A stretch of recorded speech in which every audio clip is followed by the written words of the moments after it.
Olá, eu sou Juliana Porto. Seja muito bem-vinda ao Narrativas da Alma. Esse é um espaço onde livros, música, filmes, filosofia, psicanálise, psicologia e espiritualidade se encontram para conversar sobre aquilo que existe de mais profundamente humano, a nossa alma.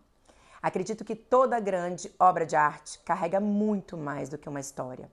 Ela revela quem somos, por que sofremos, como amamos, por que repetimos padrões e, principalmente, como podemos reencontrar sentido para continuar vivendo. Porque, às vezes, uma música consegue traduzir aquilo que anos de terapia não conseguiram colocar em palavras.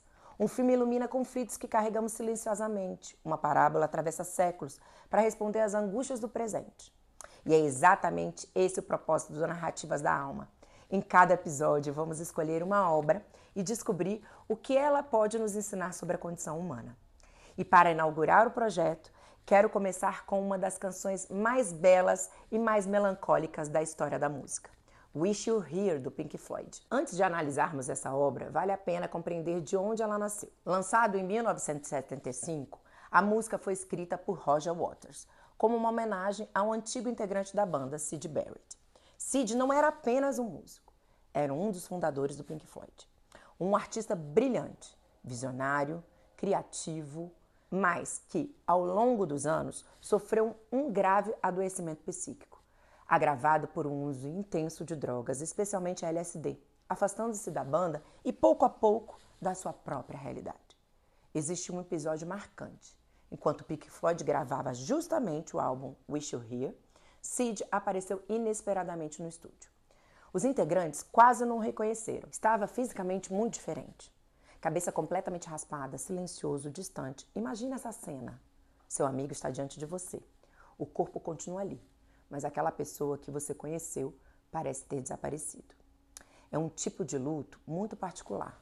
Não é um luto provocado pela morte física. É um luto de alguém que permanece vivo, mas cuja presença emocional parece inacessível. Talvez seja exatamente por isso que essa música atravessa gerações. Porque todos nós, em algum momento, experimentamos esse tipo de ausência. Às vezes acontece com alguém que desenvolve Alzheimer ou outra demência. O corpo permanece, mas as lembranças vão embora. Às vezes acontece com pessoas acometidas de doenças psíquicas graves ou pela dependência química. Às vezes acontece no final de um relacionamento. A pessoa continua viva, mas já não habita o mesmo mundo afetivo que o nosso. E talvez de maneira ainda mais silenciosa. Isso também acontece conosco. Há pessoas que continuam respirando, trabalhando, cumprindo compromissos, sofrendo, mas que perderam o contato consigo mesmas. Foi exatamente aqui que a música começou a me provocar. E se Wish You Here não falasse apenas da ausência do outro? Se ela falasse daquela parte de nós que ficou perdida em algum momento da nossa caminhada? Quando penso nisso, imediatamente me lembro do filme A Baleia. À primeira vista, parece um filme sobre obesidade, mas para mim é um filme sobre culpa, sobre luto, sobre vergonha, sobre desistência. O que mais me impressiona não é o corpo do personagem, é a casa. As cortinas fechadas, a pouca luz, o sofá, a comida, a televisão. Tudo comunica a mesma mensagem. Permaneça onde está. A casa deixa de ser um cenário, ela transforma numa extensão da alma. E isso me faz lembrar em algo importante. Nós acreditamos que a nossa identidade mora apenas dentro de nós, mas ela também é construída pelos ambientes que frequentamos, pelas pessoas com quem convivemos, pelos hábitos que repetimos, pelas histórias que contamos diariamente sobre quem somos. Existem lugares que favorecem a vida, existem lugares que alimentam versões antigas de nós mesmos. Talvez seja por isso que tantas transformações importantes começam com o deslocamento. Uma nova rotina, novos amigos, um novo caminho. Não porque mudar de endereço cure um trauma, mas porque interrompe automatismos que mantinham a alma aprisionada. Foi por isso que imaginei uma vitrola. Você já viu um disco de vinil arranhado? A música continua tocando, até que a agulha prende o mesmo sulco. Ela repete, repete, repete e repete. O disco continua girando, mas a música já não avança. Freud descreveu algo muito parecido. Chamou de compulsão à repetição. Aquilo que não conseguimos elaborar retorna. Nem sempre como lembrança. Às vezes retorna como escolha, como relacionamento, como medo, como destino. Mudam as pessoas, mudam os cenários, mas o roteiro permanece exatamente igual. Como um disco arranhado. E talvez o mais triste seja isso. Esperamos que alguém venha levantar a agulha. Esperamos que outra pessoa nos cure, nos reconheça, nos peça perdão, nos devolva aquilo que perdemos. E enquanto isso, a vida continua girando. E nós permanecemos presos no mesmo trecho. Jung acrescenta outra camada a essa reflexão quando afirma: aquilo que não chega à consciência aparece como destino. Enquanto não iluminamos aquilo que nos aprisiona, continuamos acreditando que tudo não passa de azar. Na verdade, estamos apenas repetindo uma história que nunca terminou. Mas Viktor Frankl oferece uma esperança. Depois de sobreviver aos campos de concentração nazistas, ele escreveu que quem encontra um sentido consegue suportar quase qualquer sofrimento.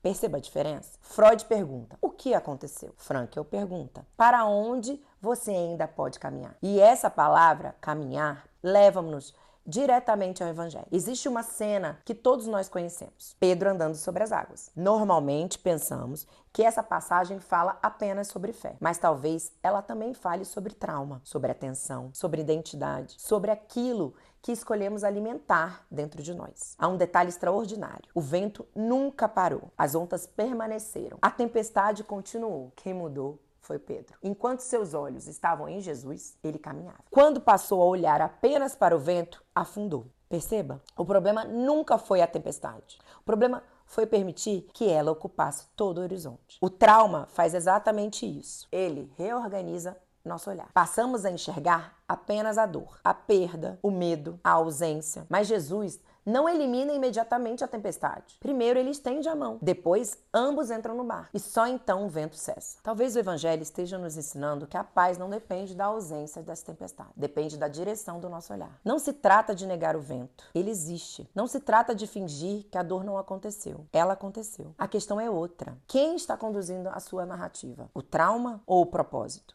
O medo ou o chamado? Jesus convidou Pedro ao movimento justamente do lugar onde ele estava paralisado. A fé aqui não aparece como uma negação da realidade, ela aparece como uma mudança de foco. Enquanto o medo nos obriga a contemplar apenas as ondas, a esperança amplia o horizonte e nos lembra que existe um caminho possível, mesmo em meio à tempestade. Depois disso, lembro-me de outra passagem. O homem de Betesda, há 38 anos, repetindo a mesma frase: não tenho ninguém. Jesus faz uma pergunta desconcertante: você quer mesmo ser curado? O homem não responde sim. Ele explica por que ainda não conseguiu. Quantas vezes fazemos o mesmo? Esperamos alguém levantar a agulha da nossa vitrola. Esperamos que alguém faça por nós o movimento que só nós podemos iniciar. Então Jesus rompe esse ciclo. Levanta-te, toma o teu leito e anda. Não porque o sofrimento não tenha existido, mas porque ele não precisa continuar definir quem somos. E talvez uma das cenas mais bonitas da Bíblia seja a ressurreição de Lázaro. Jesus chora, mesmo sabendo que realizará o milagre. O amor não elimina o luto. Depois vem uma ordem que sempre me emociona: desatai-o e deixe-o ir. Lázaro volta à vida, mas ainda está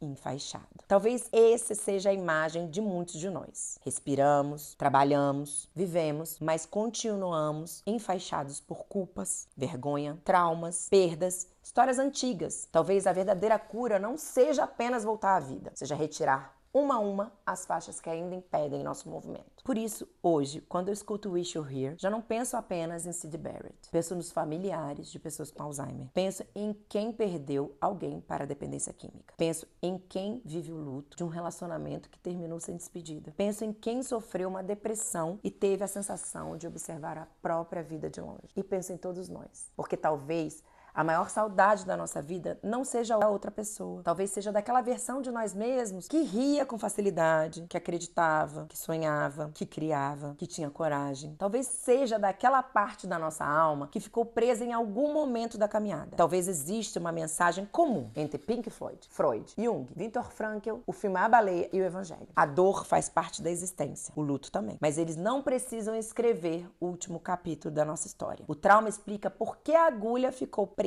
mas não precisa explicar porque ela permaneceu ali para sempre. Talvez viver seja exatamente isso: levantar a agulha, abrir as cortinas, sair do barco sair da casa, retirar as faixas e permitir pouco a pouco que a alma volte a habitar um lugar onde o corpo nunca deixou de estar. Quando Roger Waters escreveu Wish You Here, ele lamentava a ausência de um amigo. Hoje eu gostaria de deixar uma pergunta para você. Existe alguma parte de você que ainda não voltou para casa? Porque talvez o maior luto da nossa vida não seja perder alguém. Talvez seja perceber que em algum momento da nossa caminhada nós mesmos deixamos de estar presentes. E que a verdadeira cura comece justamente no dia em que a alma decidiu voltar. Muito obrigada por me acompanhar até aqui. Se essa reflexão fez sentido para você, compartilhe esse episódio com alguém que talvez esteja precisando ouvi-la. Siga o Narrativas da Alma, acompanhe os próximos episódios e faça parte dessa comunidade que acredita que grandes histórias continuam transformando vidas. Eu sou Juliana Porto e espero você no próximo episódio.